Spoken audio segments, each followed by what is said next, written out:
Welcome back. Colonel صاحب، آپ نے بتایا کہ آئی بی کو ٹیک اوور کیا گیا تھا. آپ آئی بی کے سربراہ تھے اور پہلے سولین سربراہ تھے 1999 کے بعد. آپ نہیں سمجھتے کہ آپ کی آرگنائزیشن کو تباہ کیا گیا؟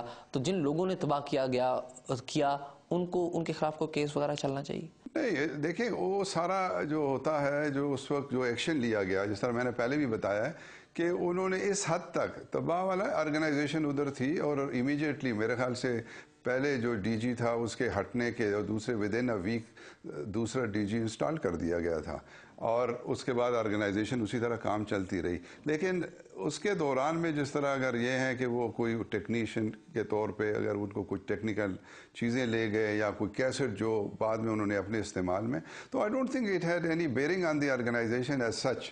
وہ تو پروفیشنل ایک چیز ہے، اگر ان کو چاہیے. دیکھیں وہ دونوں آرگنائزیشن ملک کے لیے کام کرتی ہیں. کرنل صاحب، آپ یہ بتائیے کہ آپ کے دور میں جو پہلے سولین وزیر اعظم تھے میر ظفر اللہ خان جمالی، ان کے جنرل مشرف کے ساتھ جو تعلقات تھے وہ بڑے عجیب و غریب تھے، اور آپ وہ برج تھے جنرل مشرف کے درمیان اور میر ظفر اللہ خان جمالی کے درمیان.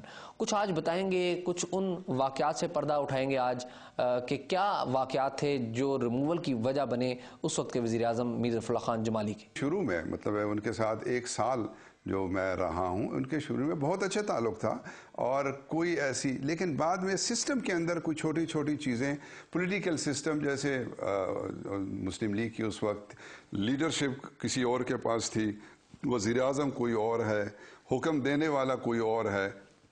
تو جب یہ ساری چیزیں آ جاتی ہیں تو اس میں پھر کنفیوژن مچ جاتا ہے. آپ ساری پکچر سے آگاہ تھے. اگر آپ سے پوچھا جائے کہ کوئی ایک شخص کا نام لیں جو کہ میر ظفر اللہ خان جمالی کو ہٹانے کا ذمہ دار تھا، تو آپ کس کو ٹھہرائیں گے؟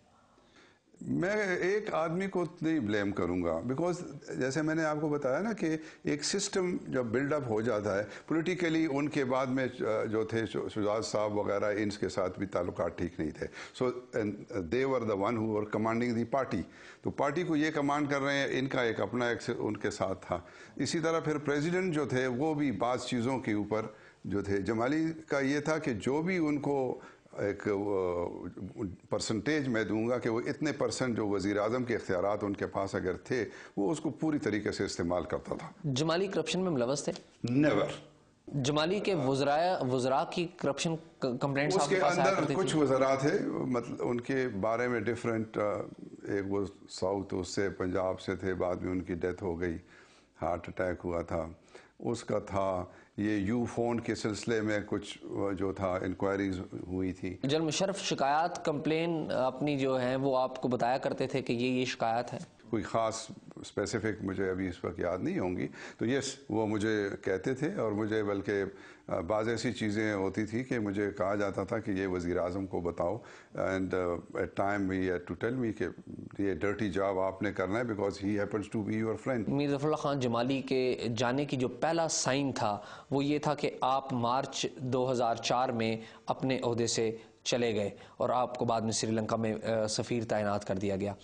آپ یہ بتائیے کہ جب آپ کو مارچ میں آپ گئے تو آپ نے وزیر اعظم کو بتا دیا تھا کہ ان کے خلاف کوئی سازش ہو رہی ہے اور اگلے مرحلے میں وزیر اعظم جمالی کو ان کے عہدے سے ہٹایا جائے گا؟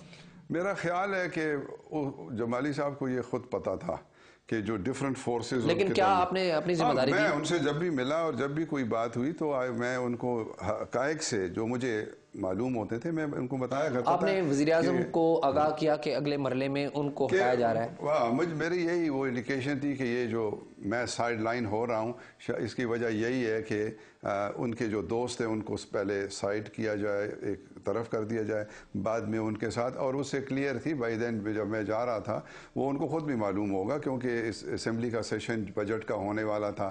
پریزیڈنٹ اسمبلی چیمبر میں آتے تھے، وہ ایم این اے سے ملتے تھے. ابھی آپ کو پتہ ہے ایم این اے سے بات کرو تو وہ ان کو he was very well aware of the fact. Colonel صاحب، آپ کو ریپلیس کیا اس وقت کے home secretary Punjab brigadier retired Ijaz Shah نے. تو بریگیڈیئر اعجاز شاہ کی بڑی خواہش تھی اس عہدے پر آنے کی، کچھ تفصیلات ہیں آپ کے پاس؟ ہاں، Ijaz Shah was very keen right from the day one. جس وقت میں بھی بنا تھا، انفیکٹ اس وقت وہ لیڈنگ وہ تھا، سب سے زیادہ اس کا تھا، اس کی کوشش تھی، اور اس نے پوری وہ پریزیڈنٹ کے ساتھ بھی چونکہ اس کے پرائیویٹ تعلقات تھے، اس نے وہ پورا زور لگایا. لیکن وہ